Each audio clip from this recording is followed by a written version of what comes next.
Welcome to the Miami Heat Zone podcast. We're pushing to 6,000 subscribers. Guys, we are 300 subscribers away. Make sure that you guys hit that subscribe button, and thank you for all the support.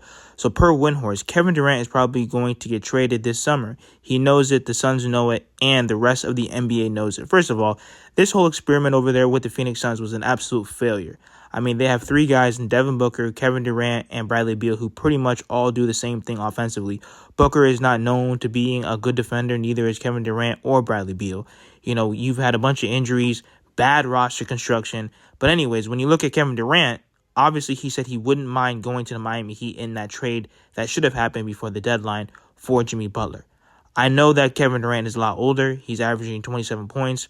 But I really do see where Miami Heat fans are coming from when they say they don't want to give up their young core to get a guy like Kevin Durant. But that's my first question to you guys. Do you guys think it's worth getting Kevin Durant in the summer? Same thing with Trae Young. Trae Young has also said he's not happy in Atlanta. They already traded two of their high-level role players in Brogdon, and they also got away from Herter.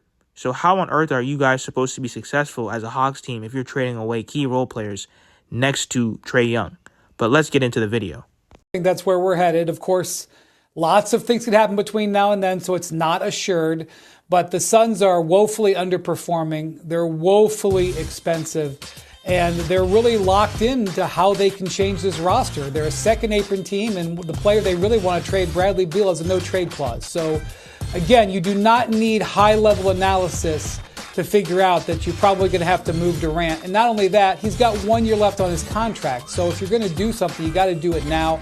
That's where we're probably headed. The Suns, this operation, this arrangement of players is not working. The correct decision to do is to trade Durant and probably to involve him in the process, which I believe is where we're headed. And teams in the league think so too. So this is going to be a big storyline. So with Kevin Durant being linked to the Miami Heat, which I really think he should have been here. He should have been on the Miami Heat. When you really look back, especially during the Jimmy Butler era, there were so many high-level role players and stars. There's really no excuse why they haven't been on the Miami Heat. And it's a shame that we always get these stars closer to the end of their career. Now, moving on to Terry Rozier, I just think that what the hell is he doing out there? And why is Eric Spoelstra playing him? I just think that he's been absolutely horrendous and he needs to be on the bench. Now, I can tell you that no one in the front office is forcing Eric Spoelstra to play Rozier, Skolnick wrote via Discord, especially not after the trade deadline. And that's per Ethan J. Skolnick of the 5 Reasons. Make sure that you guys go out there and check out his channel. The front office knows they made a mistake with that trade, by the way, Skolnick continued. Just as we know on 5 on the floor that we made a mistake by endorsing it, just shows that sometimes being too desperate to do something can backfire. But my thing is, I don't really think the move they made was desperate. Kyle Lowry clearly didn't want to be here. He was rude. He was fat, out of shape, and overweight, eating burgers and shakes. And we all thought the Terry Rozier move would work. I didn't like the fit next to Tyler Hero. I think that was one of the biggest things, and that's why they shouldn't have done the trade. I wanted DeJounte Murray next to Tyler Hero, and bam. I thought that was going to be great. You know, DeJounte Murray was a two-way player, and then he also benefits you going into the future because he's younger than Terry Rozier. What the hell is Terry Rozier doing out there? I have no clue. You're telling me that everyone knew he was going to be this bad? If anyone's saying that, that's a lie. Because I'm telling you guys right now, if Terry Rozier was actually playing well, this Miami Heat team would be a lot better.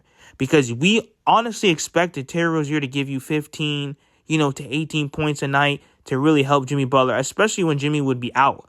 I thought that Terry would at least be able to give you the relief buckets because this Miami Heat offense is terrible.